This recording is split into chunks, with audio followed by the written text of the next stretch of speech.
প্রতিটা মানুষকে মরতে হবে, এটা আমরা সবাই জানি। কুল্লু নাফসিন যায়িকাতুল মাউত, সমস্ত আত্মা, সমস্ত প্রাণ আল্লাহ তাআলা বলেন মৃত্যুর স্বাদ গ্রহণ করবে, মৃত্যুর স্বাদ গ্রহণ। কুল ইন্নাল মাউতাল্লাযী তাফিরুনা মিনহু ফাইন্নাহু মুলাকীকুম, আল্লাহ তাআলা বলেন হে নবী আপনি বলে দেন, ও দুনিয়াবাসী, মৃত্যু থেকে তোমরা যেখানেই পলায়ন করো না কেন, মৃত্যু তোমাদের সাথে সেখানে গিয়েই নিজেই মোলাকাত করো, সাক্ষাৎ করো। তুমি ডাকতে হবে না, মৃত্যু নিজেই আসবে, মৃত্যু নিজেই আসবে। আইনামা তাকুনু ইউদরিকুমুল মাউতু ওয়ালাউ কুনতুম ফি বুরুজিন মুশাইয়াদা, আল্লাহ বলে তুমি যদি এমন একটা বিল্ডিং বানাও, ঘর বানাও, যে ঘরটা অনেক উঁচা, যে ঘরটার উপর দিয়া কেউ ভিতরে ঢুকতে পারবে না, যে ঘরটার মধ্যে একটা ছিদ্র নাই, একদম আটকানো, তো এরকম একটা ছিদ্রবিহীন সুউচ্চ ঘরও যদি তুমি বানিয়ে তার ভেতরেও তুমি আশ্রয় নাও, তো ইউদরিকুমুল মাউতু, মৃত্যু তোমার সেখানেই পৌঁছবে, তোমার সেখানেই পৌঁছবে। প্রিয় ভাই আমার, বন্ধু আমার, নওজোয়ান সাথীরা আমার, মৃত্যু এক অনিবার্য বাস্তবতা, চিরন্তন বাস্তব, এটা গ্রহণ করতেই হবে। হাসলেও মরতে হবে, কাঁদলেও মরতে হবে, সুখেও মরতে হবে, দুঃখেও মরতে হবে। রাজপ্রাসাদ আর অট্টালিকার মানুষটাও মরে যাবে, জীর্ণ কুটিরে যে লোক থাকে, হ্যাঁ, সেই লোকটাকেও মরতে হবে। জীবনে কোনোদিন দুঃখ দেখে নাই যে সেও মরে যাবে, জীবনে কোনোদিন সুখ দেখে নাই যে সেও মরে যাবে, সব মরে যাবে। এটাই সত্য, এটাই বাস্তবতা। অতএব মৃত্যু এক অনিবার্য বাস্তবতা, এটা গ্রহণ করতেই হবে। এটা যদি আমরা মনে রাখি, আমাদের জীবন অনেক সুন্দর হইত, অনেক সুন্দর হইত। রাসূলুল্লাহ সাল্লাল্লাহু আলাইহি ওয়াসাল্লাম বলছেন, আকসিরু যিকরা হাদিমিল লাযযাত ইয়ানি আল মাউত, আল্লাহর নবী বলেন আমার উম্মত তোমরা বেশি বেশি ওই জিনিসটা স্মরণ করো যে জিনিস তোমাদের সমস্ত স্বাদ, আনন্দ, আহ্লাদ চিরতরে মিটাই দেবে, তোমারে চিরস্তব্ধ করে দেবে। জলজ্জান্ত মানুষটা আমাদের সামনে হাঁটতো, চলতো, উঠতো, বসতো, ঘুরতো, ফিরতো, হ্যাঁ, সেই মানুষটা মনে করেন আমার চোখের সামনে নাই, তার লাশ আমার সামনে, আহা সেই লোকটা স্তব্ধ। পৃথিবীর কত মানুষ কত আওয়াজ করতেছে, কত শোরগোল করতেছে, কিন্তু এই লোকটা হাতও নাড়ে না, পাও নাড়ে না, চোখও মেলে না, আর কিছুই করে। এ কি আশ্চর্য বিষয়, চোখের সামনের এই মানুষটা নাই, কি হলো তার? কে তারে থামাই দিল? কে তারে স্তব্ধ করে? এ তো আমার মতো ঘুরতো, ফিরতো, হাঁটতো। আহ, আমার আব্বারে আমি কত দেখছি, একদিন আমার আব্বা চলে গেল। আমার দাদারে আমি কত দেখছি, আমার দাদা একদিন চলে গেল। আমার জ্যাঠারে আমি দেখে আসছি, দোয়া করে আসছি, ফু দিয়ে আসছি। এক সপ্তাহ পরে জ্যাঠা ইন্তেকাল করলেন, আবার এক সপ্তাহ পরে আমি গিয়া জ্যাঠার জানাজা পড়াইছি। এই তো বাস্তবতা। যুবক ভাই, তুমিও মনে রাখো, বয়স্ক বাবা আপনিও মনে রাখেন। হাসান বসরি রাহমাতুল্লাহি আলাইহি একজন বড় বুজুর্গ ছিলেন।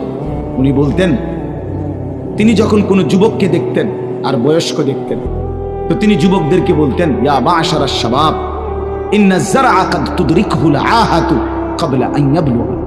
তিনি উপদেশ দিতেন, হে যুবকগণ শোনো, সব ফুল, সব ফল, সব গাছ চারা পরিপক্ক পাকা পর্যন্ত পৌঁছায় না, তার আগেই অগণিত ফুল, অগণিত ফল, অগণিত চারা গাছ ঝরে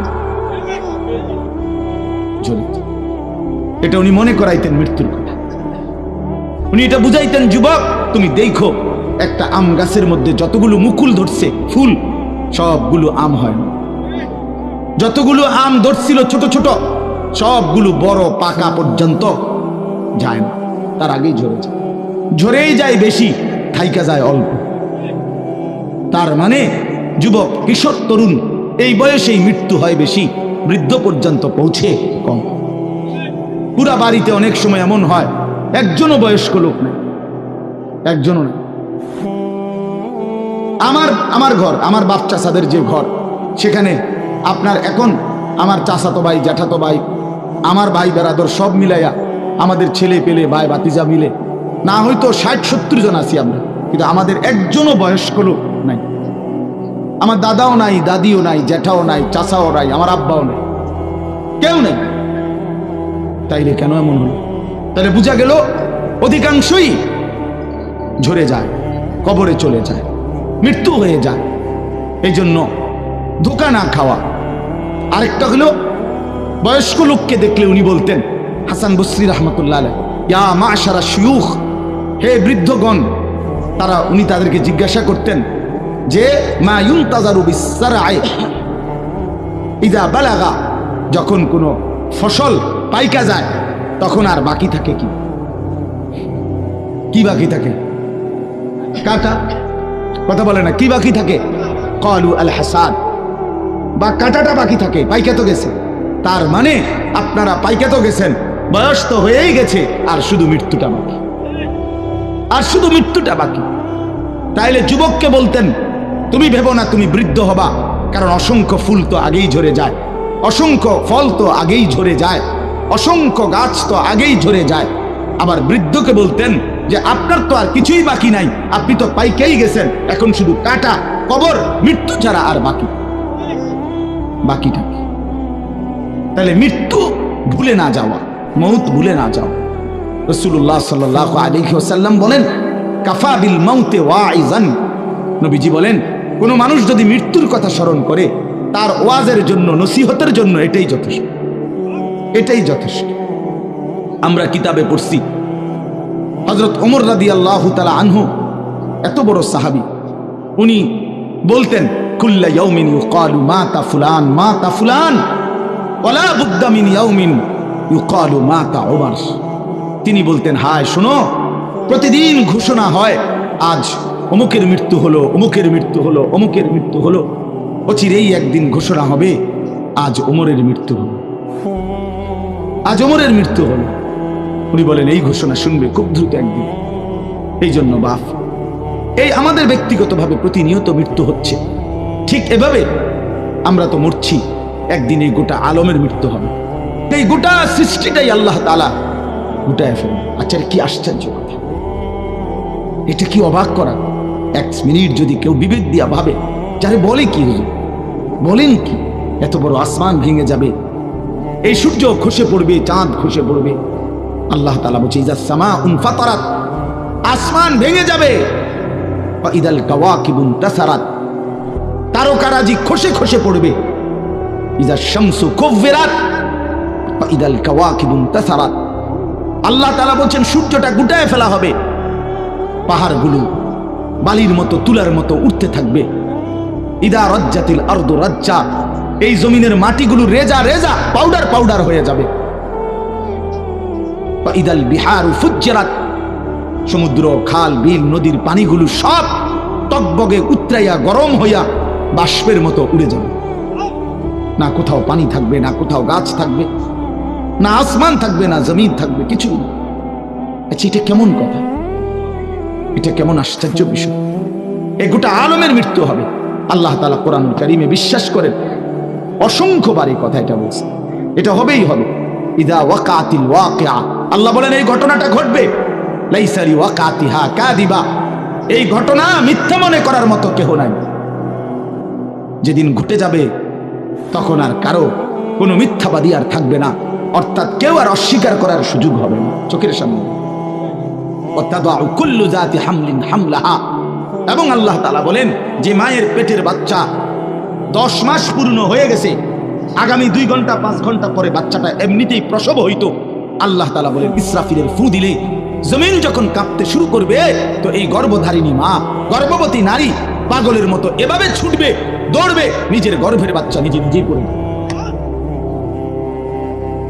ও তারান নাসা সুকারা, আল্লাহ বলেন মাতালের মতো সমস্ত মানুষগুলো ছুটতে থাকবে। ফাইদা বারিকাল বাসার ওয়া খাসাফাল কামার ওয়া জুমিআ আশ-শামসু ওয়াল কামার, আল্লাহ তাআলা বলে চন্দ্র সূর্য আলোহীন হয়ে যাবে, সূর্য চন্দ্র এক হয়ে যাবে। ওয়া জুমিআ আশ-শামসু ওয়াল কামার ইয়াকুলুল ইনসানু ইয়াওমাইদিন আইনাল মাফার, লোকেরা দৌড়বে আর ছুটবে, মানুষ একে অপরকে জিজ্ঞেস করবে, ভাইয়া পালাবো কোথায়, দাঁড়াবো কোথায়, কোথাও তো স্থির কোনো জায়গা নাই, কোথায় দাঁড়াবো। আল্লাহ তাআলা বলেন, কাল্লা লা ওয়াজার, না বান্দা, সেদিন আর কোথাও জায়গা মিলবে না। ইলা রাব্বিকা ইয়াওমাইদিনিল মুস্তাকার, আজকে শুধুই কেবল তোমার আল্লাহর কাছেই আশ্রয় ঠিকানা। এভাবে বহু আয়াত কোরআনুল কারীমের মধ্যে আল্লাহ তাআলা বর্ণনা করছেন। আমার ভাই, তো এই ইসরাফিলের ফু দিলে গোটা আলমের মৃত্যু হবে, ভূমিকম্প শুরু হবে। তো এই ভূমিকম্প কেন হবে? এই কাঁপতে কাঁপতে সমস্ত কিছু ভাঙ্গা একসাথে এই সব কিছু আল্লাহর সৃষ্টি সমস্ত কিছুই জমিনের তলদেশে চলে যাবে। জমিন তখন খালি ফাঁকা, জমিনে তখন কিচ্ছু নাই, কিচ্ছু, একটা সুতা মাটির উপরে থাকবে। এই প্রথমবার ইসরাফিল ফু দিলে সমস্ত কায়নাত, ইনসান, জিন, আল্লাহর সমস্ত সৃষ্টি মাখলুকাত সব জমিনের তলদেশে চলে যায়। মানুষ ও জিন ও অর্থ সম্পদ, স্বর্ণ রৌপ্য মণি মুক্তা হীরা জহরত সব সব সব একটা কাগজের অস্তিত্ব, সব কিছু, গোটা জমিন ফাঁকা। এভাবে কতদিন আল্লাহ জানে, কতদিন আল্লাহ জানে। হ্যাঁ মা ভাই, এরপরে একটা নির্দিষ্ট সময় পরে আবার আল্লাহ তাআলা ইসরাফিলকে জীবিত করবেন, করে আবার আল্লাহ তাআলা দ্বিতীয়বারের মতো ফু দিতে বলবেন। এই দুই ফুঁয়ের মাঝখানে কতদিন? নবী সাল্লাল্লাহু আলাইহি সাল্লামের এক হাদিসের মধ্যে বলছে 40 সাহাবীরা ব্যাখ্যা করছেন মুহাদ্দিসিন, সেই 40টা হতে পারে 40,000 বছর। 40,000। এই জন্য বাপ একটা কথা হলো, সর্বশেষ যেই লোকটা কবরে যাবে, শেষ যেই ব্যক্তি মরবে পৃথিবীতে, হতে পারে তাকেও শুধু কবরেই থাকতে হবে 40,000 বছর। 40,000 বছর, এরপরে তো আখিরাত। এই 40,000 বছর যদি কবরে আযাব হয়,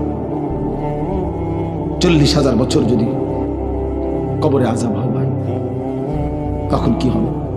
এবার ভেবে দেখেন, এখন যারা কবরে যাচ্ছে, হ্যাঁ, নূহ আলাইহিস সালামের জামানায় যারা মারা গেছে, ইব্রাহিম আলাইহিস সালামের জামানায় যারা মারা গেছে, নবীজি সাল্লাল্লাহু আলাইহি সাল্লাম তো 1,500 বছর আগে ইন্তেকাল করছেন, 1450 বছর আগে। তো ওই সময় যারা মারা গেছে তারা কবরে পড়ে আছে আজকে 1,500 বছর, 1,500 বছর, 1500 বছর। তাহলে নূহ আলাইহিস সালামের জাতি কত বছর থেকে পড়ে আছে? কোথায় নূহ নবী, কোথায় আমাদের নবী? কত ব্যবধান! এই জন্য বাপ, শুধুমাত্র কবরের বিষয়টাই তো সাংঘাতিক, আখিরাত তো শেষ ব্যক্তিটাও যদি কবরে থাকতে হয় 40,000 বছর, তো এখনকার মানুষগুলো আছে কত কাল? এই যার কবরে আযাব হচ্ছে, আহা বাপ, সে কি পরিমাণ কষ্ট হচ্ছে ভাইবা। দেখে কবরবাসীদের রুহের মাগফিরাত। আরে ভাইয়া, একবার চোখ বন্ধ করে 1 সেকেন্ড ভাবেন, আজ আমরা যাদের রুহের মাগফিরাত কামনা করলাম, এই 20 বছরের ব্যবধানে, 30 বছরের ব্যবধানে, 10 বছরের ব্যবধানে, 50 বছরের ব্যবধানে আবার এর পরের লোকেরা আমাদের রুহের মাগফিরাত কামনা। গাফেল সন্তান কোনো কিছুতেই যাকে কোনো আসর করে না। আহা, আপনারা জানেন না, আপনাদের এক এক ছেলের অবস্থা হলো কলিজাটা পাথর হয়ে গেছে, কোনো কিছুই তার কলিজা নাড়ায় না। এত শক্ত জানোয়ার যে খোদার 365 দিনে কোনো দিন ফজরের নামাজ পড়ে না, একদিনও না। মানুষের বাচ্চা এত বড় জানোয়ার হয় কেন? আরে তুই কোন মানুষের বাচ্চা? তুই কোন মার দুধ খাইলি? না ফরমান, কেমনে মানুষ হইলি? এটা কি ধরনের মানুষ? একদিনও নামাজ পড়ে? ছি ছি ছি ছি ছি, মুসলমানের বাচ্চা এত বড় জানোয়ার হয় কেমনে? কোনদিন নামাজ পড়ে না, 6 মাসে 9 মাসে কোনদিন বলতে পারবে না নাফরমান, কোনদিন 5 ওয়াক্ত নামাজ পড়ছে কিনা। হায় হায়, এত বড় অসভ্য। মায়ের সন্তান হয় কেন? বাবার সন্তান হয় কেন? চিন্তা কর, কোনো কিছুই। ছেলে পেলেদের হালাত হলে এই পরিমাণ লাগাম ছাড়া, কিসের মা কিসের বাবা, কে তার মা কে তার বাপ, কে কি তার ধর্ম, তার আল্লাহ কে, তার রসুল কে, তারে বানাইছে কে, আসছে কোত্থেকে, কেন আসছে, কি করতেছে, কি করছে, কিচ্ছুর খবর, কিচ্ছুর খবর। আসে, হাঁটে, বুট খায়, বন খায়, মোবাইল টিপে, খারাইয়া মতে, বইয়া মতে, বন্ধু বান্ধবদের সাথে আড্ডা দেয়, মেয়ের পিছনে ঘুরে, অসভ্য অশ্লীল কথাবার্তা বলে। এটা কি একটা জিন্দেগি হলো? মিয়া ভেবে দেখেন। উফ, কোন সুস্থ স্বাভাবিক মানুষ এমন হয়? বলো ভাইয়া, বলো। রাগ করো না বাপ, কে তোমা করে মনে করাই দিবে? কেউ মনে করে? হা, বাবা মারও ফিকির শেষ, শুধু টাকা রোজগারের ফিকির। দেশে থাইকা পারো, নাহলে বিদেশ গিয়া পারো, কোনো না কোনো ভাবে পয়সা রোজগার করো। টাকা রোজগার করলে মা বাপ খুশি, টাকা রোজগার না করলে না অখুশি, খালাস। এরপরে ইমান আছে কিনা, ইসলাম আছে কিনা, নামাজ আছে কিনা, কোরআন আছে কিনা, আল্লাহ চিনে কিনা, হালাল হারাম কিনা, জায়েজ না জায়েজ না, এত কিছু আমার ফুতেরে জিগায়ও না যে ফুত কামাই যে করতেছ কি হালাল কামাই করো না হারাম না, এত কিছু দরকার। টাকা দিতেছে, খাইতেছে, ঘুমাইতেছে, বিল্ডিং করতে আসে, জমি কিনতে আসে, আফেল মালটা খাইতেছে। এক ছেলে আমারে নিজে বলছে, আমি সবার ব্যাপারে বলি না, এক ছেলে আমারে নিজে বলছে, হুজুর আমি একটা দেশের নাম বলছে, যেই দেশে আমার কর্মটা ছিল, চলে আসছে ওই দেশ থেকে। আমার বলছে হুজুর আমার কর্মটা হলো এই, মদের বার, মদের হোটেলে নারী পুরুষ উলঙ্গ জিনা ব্যভিচার করে, আমার দায়িত্ব শুধু পাশে দাঁড়িয়ে মদের বোতল নিয়ে দাঁড়ায় থাকা, যতবার তারা চায় অতবার তাদেরকে মদ গ্লাসে ঢেলে দেওয়া, তাদের হাতে তুলে দেওয়া। এর বিনিময়ে আমার মাসে বেতন 2 লাখ টাকা।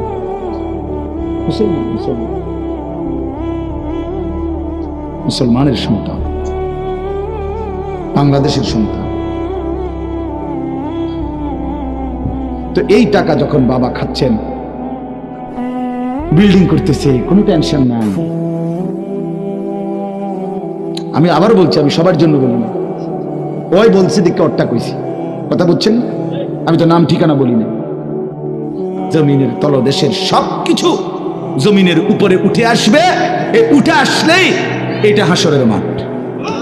এইটা এই হাসরের মাঠ কোনটা জানেন? এই যেখানে বসে আছেন এখন, এটাই হাসরের মাঠ।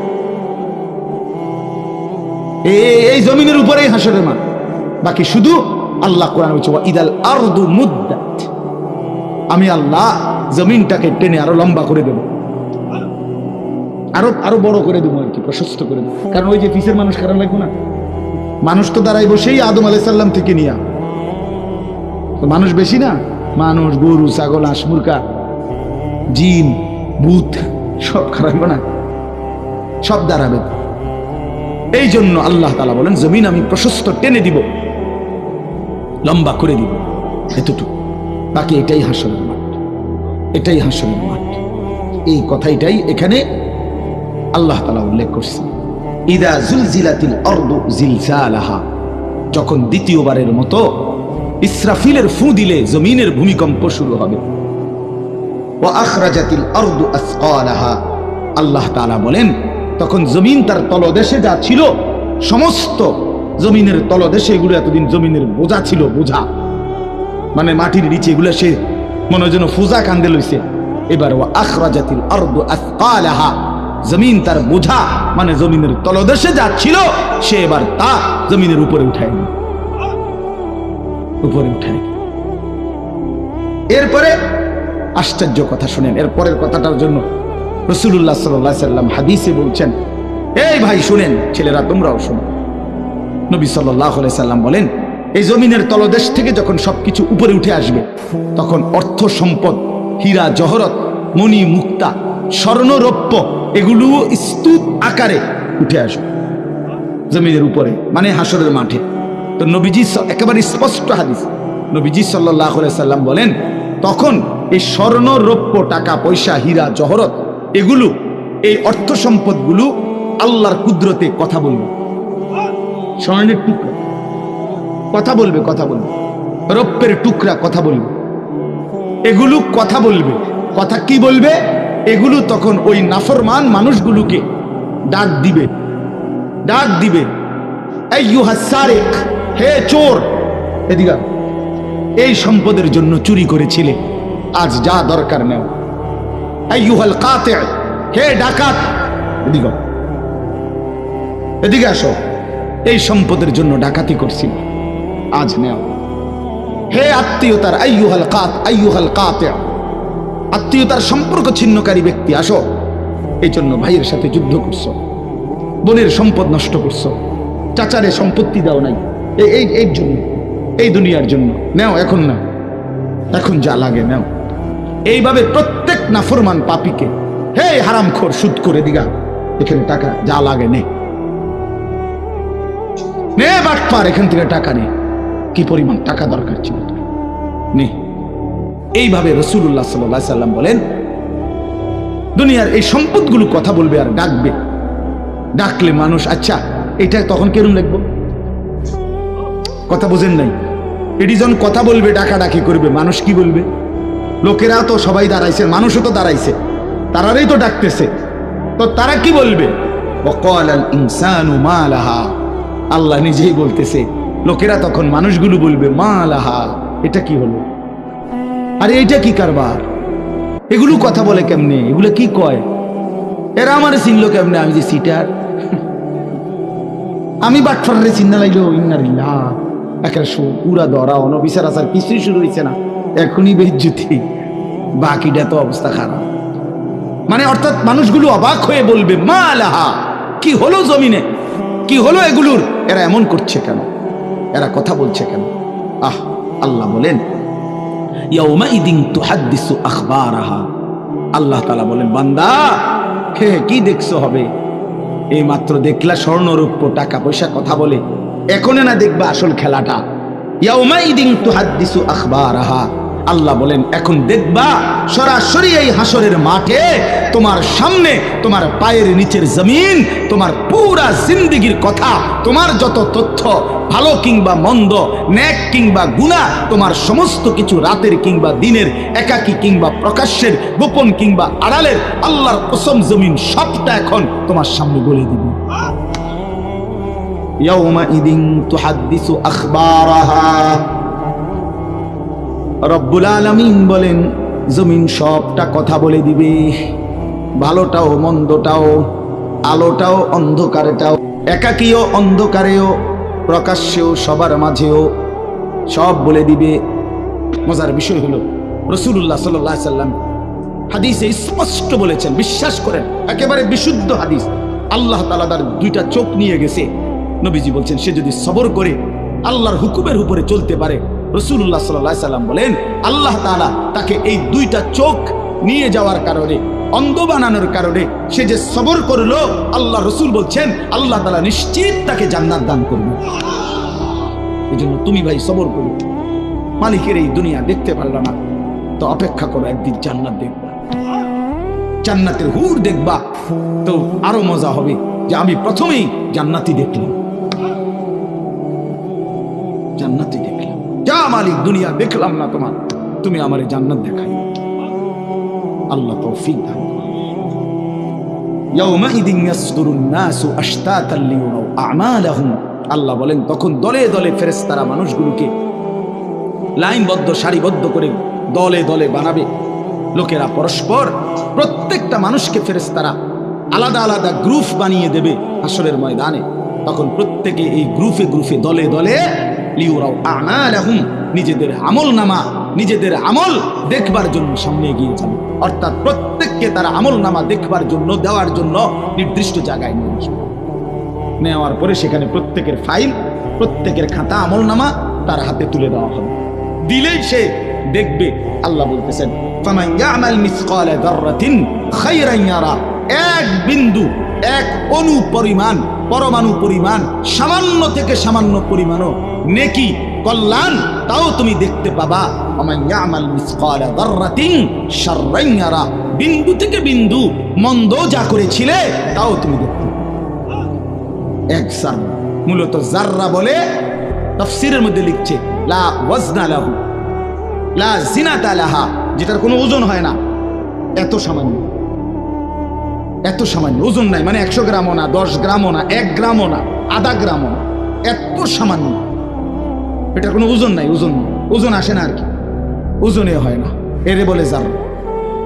তাফসীরের মধ্যে লিখছে কোনো ব্যক্তি, হযরত আব্দুল্লাহ ইবনে আব্বাস বলেন, কোনো ব্যক্তি যদি মাটিতে এমনি হাত মারে, মানে হাত লাগাই আবার উঠাই লাইছে, তখন এই যে বালুগুলো লাগছে, এই বালুর যেগুলো হাত থেকে ঝরে পড়ে কণা, এগুলো তার চাইতে সামান্য এক জাররা। আমার উস্তাদ বলছিলেন ছাত্র জীবনে আমাদেরকে যে মানুষ যে কাপড় ধুইয়া চিপে, কাপড় এমনি চিপ্পা রৌদ্র দেয় না, মানে চিপ্পাই তো ফানি ফেলায়, তো কাপড় চিপ্পা সাইরা মানুষের একটা স্বভাব হইল রৌদ্র দেওয়ার আগে এটার একটা ঝাড়া মারে, লুঙ্গিটারে একটা আগে কি মারে, ঝাড়া দিয়া এরপরে দেয়। এই যে লুঙ্গিটা ঝাড়া দিলে যে ছোট্ট ছোট্ট পানির ফোঁটা ছিটকাইয়া পড়ে, এই ফোঁটা এগুলো পিচ্ছি পিচ্ছি, এগুলো এক একটা জাররা। অথবা তার চাইতে ছোট, এটার ওজন আসবে না। এটা 1 গ্রামও হবে না, আধা গ্রামও হবে না। এই সামান্য ভালোটাও তুমি দেখবা, মন্দটাও দেখবে। কেমনে আড়াল করবেন ভাই? নিজেকে আড়াল করবেন কেমনে বাপ? যুবক তুমি কেমনে আড়াল করবা? কোরআন শরীফে আছে, আল্লাহ বলেন ইয়াউমা তুবলাস সারাইর, বান্দা আমি হাসরের ময়দানে তোমার অন্তরের গোপন বিষয়গুলো, যেগুলো কেউ শুনে নাই, তুমিও বলো নাই, শুধু মনে মনে কল্পনা করছিলা ভালো কিংবা অসৎ, সেগুলো হাসরের ময়দানে তোমার সামনে খুলে দেব। হ্যাঁ, আফালা ইয়ালামু ইযা বু'সিরা মা ফিল কুবুর ওয়া হুসিলা মা ফিস সুদূর। আল্লাহ তাআলা বলেন এই বুকের ভিতরে, অন্তরের ভিতরের যে কথাগুলো, সেগুলো খুলে দেব। এই জন্য আজকে আমার কথা এখানে শেষ। আমি এতটুকু কথাই বলতে চাই, এই 99 নম্বর সূরাটা আমাদেরকে এই কথার সবক দিচ্ছে যে আমরা আমাদের জিন্দেগির 1 সেকেন্ড, একটি নিঃশ্বাস আড়াল করবার সুযোগ নেই। হিসাব দিতে হবে, হিসাব দিতে হবে। 1 মিনিট, 1 সেকেন্ড, 1 পলক, 1 লম্হা, 1 মুহূর্ত আমাদের আড়াল করবার সুযোগ নাই ভাই। ভালোটার প্রতিদানও নিতে হবে, মন্দটারও প্রতিদান নিতে হবে। তাইলে কেন জীবন নষ্ট করব? কেন হায়াত নষ্ট করব? আমার অনুরোধ রইল, যতগুলো যুবক ছেলে আছো ভাই, তোমাদের কাছে অনুরোধ, মৌলানা কথা বলবে, এরপরে আরো একটু বয়ান হলে এরপরে দোয়া হবে, কিন্তু আমার মাঝখান দিয়ে এই কথাটাই আমি অনুরোধ করে বললাম, প্রত্যেকেই দয়া করে আল্লাহর ওয়াস্তে নিজের জীবনের কদর করো ভাই। আমার এটাই শেষ কথা। যুবক ছেলেরা, তুমি আমার সাথে এখন যাইবা না, আমিও তোমার সাথে যাব না। এই দুনিয়াও যেমন আমি আলাদা চলে যাচ্ছি, আপনারাও আলাদা চলে যাবেন, কিন্তু বাস্তব কথা হলো আমি আপনি প্রত্যেকে আলাদা আলাদা কবরে, আখিরাতে আল্লাহর সঙ্গে মুখোমুখি হতে হবে। এই জন্য হাত জোড় করে অনুরোধ করছি ভাই, নিজেরে নষ্ট করুন। একটা ছেলেও যদি বুঝো, আমার অনুরোধ রইল তোমার প্রতি, তুমি নষ্ট হইও না, চরিত্রহীন হইও না, তুমি হায়াতটা শেষ করে দিও, কষ্ট পাইবা। এই নারী ছবি, অশ্লীল দৃশ্য, উলঙ্গপনা, বেহায়াপনা, এই জেনা ব্যভিচারের দৃশ্য, এগুলো দেখো না। চেষ্টা করো 5 ওয়াক্ত নামাজ পড়তে, 5 ওয়াক্ত নামাজ পড়তে হিম্মত করলে পারবা ভাই। পেশাব পায়খানার পরে টয়লেট পেপার ব্যবহার করো, পানি ব্যবহার করো, দেখবা শরীর পবিত্র থাকলে আল্লাহর ইবাদত করতেও মন চাইবে। মূলত মানুষ অনেকের যাদের নামাজ ছুটে যায়, তাদের একটা বড় কারণ হলো তার শরীর অপবিত্র, শরীর নাপাক, আর নাপাক দেখে নেক কাজের তামান্না, আগ্রহ জাগে না। এই জন্য এই যে পেশাব করে পানি নেয় না, টয়লেট পেপার ব্যবহার করে না, এই অসভ্য এই কারণে নামাজ পড়তে চায়। বাস্তব কথা, এর তখন আর হায়া লজ্জা থাকে না। এই জন্য সবাই মিলে ইনশাআল্লাহ নামাজ পড়ে নিজেদের স্ত্রী, কন্যা, বোনকে পর্দা পশিদায় রাখতে চেষ্টা করেন। যে মেয়েটার পর্দা নাই, যে মহিলার পর্দা নাই, বিশ্বাস করেন যে তার নিজের ইজ্জত, নিজের কদর, নিজের সতীত্ব, নিজের পর্দার কদর বোঝে না। এটা কোনো নারী না, এটা কোনো মহিলা না, এটা প্লাস্টিক জাতীয় কিছু হইতে, এটা এক ধরনের প্লাস্টিক, এটা এক ধরনের অসভ্য। যে নারী বেপর্দা, যেই মেয়ে দুশ্চরিত্র, যেই মেয়ে চরিত্রহীন, যেই মেয়ে বেহায়ার মতো চলে, সে শুধু নিজের ক্ষতি করে না, সে একটি সমাজ নষ্ট করে, একটি মহল্লা শেষ করে। এই আগুন সারা মহল্লায় জ্বালায়া দেয়, তার রূপের যৌবনের আগুন জ্বালায়া অসংখ্য যুবকের জিন্দগি নষ্ট। এই জন্য ওই জানোয়ার মনে রাখতে হবে, ওই অসভ্য নারী, যতগুলো ছেলে তাকে দেখে অবৈধ কামনা বাসনা করছিল, এই সমস্ত যুবকের সমপরিমাণ গুনাহ ওই অসভ্য মেয়ে, ওই নর্তকী, ওই ব্যভিচারিণী নারী তাকে